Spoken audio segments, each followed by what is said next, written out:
তাই তো নাকি? হ্যাঁ, প্রত্যেক ছাত্রের টার্গেট আছে। আমরাও ইমানদার এবং গোলাম হিসাবে আমাদের একটা টার্গেট, আমরা আল্লাহকে রাজি করব ইনশাআল্লাহ। ইনশাআল্লাহ নিজের সন্তানগুলোকে, অনেকেই আছে দরবারের সাথে জড়িত, এ কথাটা আমি পার্সোনালভাবে আপনাদের ভালোবাসা থাকার কারণে বলছি, কেউ কষ্ট নেবেন না।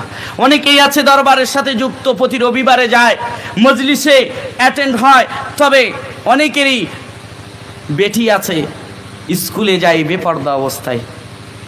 বলেন, সাইকেল চেপে, স্কুটি চেপে কলেজে যায়। আপনি কেমন আব্বা, কেমন বাপ? আমি আপনাকে বলবো, আপনার নামাজ আপনাকে জান্নাতে তখন নিয়ে যাবে আপনি যদি এই নামাজ পড়া অবস্থায় আপনার বেটিকে খেয়াল রাখেন, আপনার বেটিকে পর্দা করান। জোরে বলুন। কারণ এক নারী যদি জাহান্নামে যায়, 4 জন পুরুষকে টানতে টানতে জাহান্নামে নিয়ে যাবে। কয়জন পুরুষকে? 4 জন।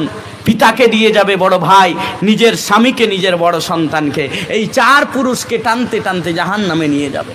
আমি বলবো, ভাই যান, আপনি যাই করেন না কেন আপনার বেটিকে বলেন, ও আমার মা, ও আমার মা, তোমাকে মা বলে সম্বোধন করে বলছি, তুমি যদি আমাকে ভালোবেসে থাকো, কারণ অনেকেই বলে মেয়েরা বেশি পিতাকে ভালোবাসে, ঠিক কি না? হ্যাঁ, এটা বাস্তব। ছেলের থেকে মেয়ে বেশি ভালোবাসে পিতাকে।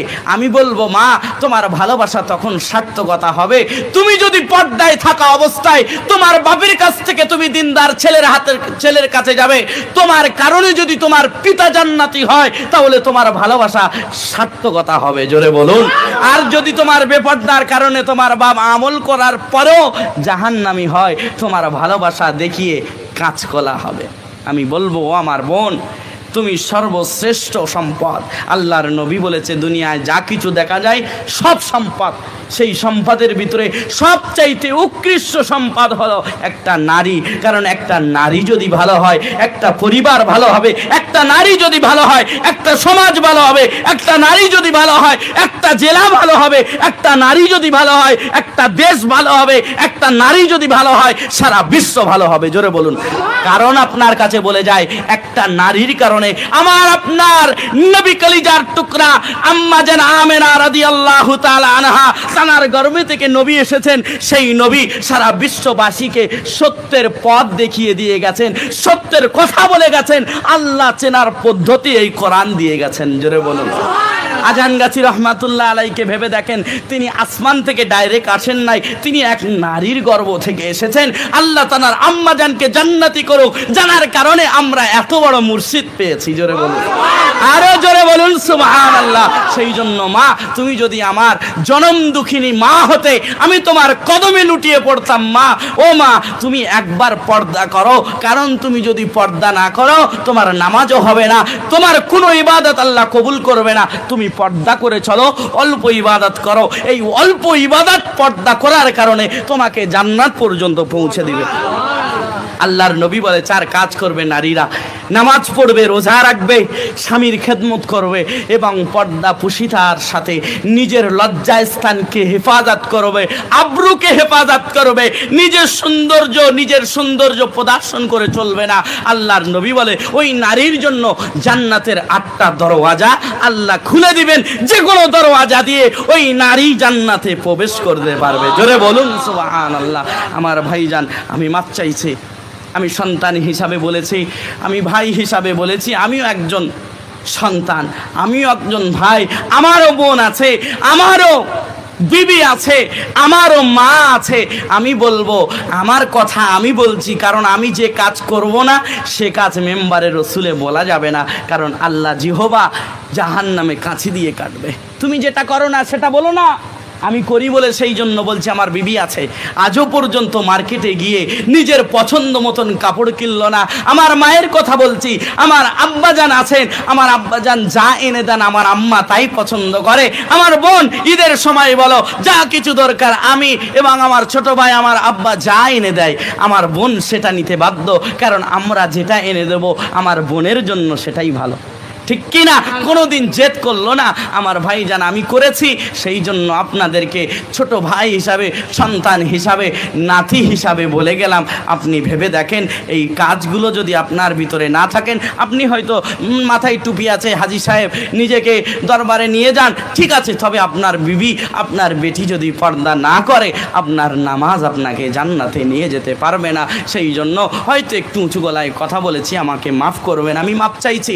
আপনাকে শোধরানোর জন্য আমি এসেছি। কারণ যে জিনিস, যে অসুস্থতার কারণে যে ট্যাবলেট দরকার, সেই ট্যাবলেট ডাক্তার দেয়। ডাক্তার এটা মনে করে না এই ট্যাবলেটটা একটু তেতো, যদি আমার রুগীকে আমি দিই ওর কষ্ট হবে, ডাক্তার এটা মনে করে? বলেন না, যেটা দিলে আমার রুগী তাড়াতাড়ি সুস্থতার দিকে যাবে, ডাক্তার সেই প্রেসক্রিপশন লেখে। আমি সেই ডাক্তার হিসাবে, আমি তো নগণ্য, আমি গুনাহগার, আল্লাহ আমার দ্বারাই বলিয়ে নিয়েছেন, আমি সেই কথাগুলো বলেছি। আপনার যদিও একটু কষ্ট লাগে, মানা লাগবে। যদি মানেন এই চিরস্থায়ী নয়, এই ক্ষণস্থায়ী জিন্দেগি, আপনি কষ্ট হয়তো একটু হতে পারে, তবে চিরস্থায়ী জিন্দেগি, চিরস্থায়ী বালাখানা, চিরস্থায়ী শান্তির ঠিকানা, জান্নাতের হকদার আপনি হয়ে যাবেন। এটাই আমার উদ্দেশ্য, এটাই আমার মাকসাদ, এটাই নিয়ে আমি ময়দানে নেমেছি। আল্লাহ যতদিন হায়াতে রাখবে, আমি আপনাদের কদমে পড়েও দিনের কথা বলে যাব। আপনার যদি মানেন, আপনি যদি নাও মানেন, আমি আপনার কদমে পড়ব। ভাইজান আপনি মানেন, কারণ আপনার আমার সাথে অনেক সম্পর্ক আছে। আপনি আমার কালিমার ভাই, দুনিয়ায় একই সাথে সব কিছু করছি। আর হাসরের ময়দানে একজন ওদিকে থাকবে আর একজন ওদিকে থাকবে, এটা মানাই না। একজন ইমানদার হিসাবে আমরা আল্লাহর নবীর উম্মত, আমার আপনার নবী সর্বপ্রথম জান্নাতের দরওয়াজার সামনে যাবে। নবী দরওয়াজার সামনে না গেলে জান্নাতের দরওয়াজা খুলবে না। নবী জান্নাতের দরওয়াজার সামনে যাবে, জান্নাতের দরওয়াজা অটোমেটিক খুলে যাবে। আমার আপনার নবী সর্বপ্রথম জান্নাতে কদম রাখবে। আমরা সেই নবীর উম্মত হওয়ার কারণে আমরাও নবীর সাথে সাথে একসাথে জান্নাতে কদম রাখতে চাই। আরেকটু জোরে বলুন সুবহানাল্লাহ। আল্লাহ রাব্বুল আলামিন আমাদের সকলকে সঠিক জিনিসটা বুঝে নিয়ে নিজের বিবেকের সাথে, নিজের অন্তরের সাথে, নফসের সাথে মোকাবেলা করে আল্লাহর কথাটাকে মেনে নেওয়ার আমাদের সকলের তৌফিক দিক।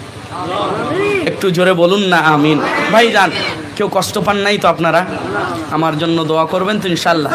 হ্যাঁ, মনে রাখবেন তো আমাকে?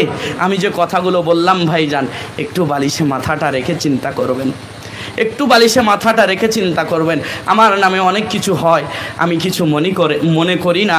আমি জানি আল্লাহর নবীও অনেক কথা শুনেছে, তিনি তো শ্রেষ্ঠ মানব। জোরে বলুন না সুবহানাল্লাহ। আমি আপনাদের কাছে এসেছি, আমার কোনো স্বার্থ নেই ভাইজান।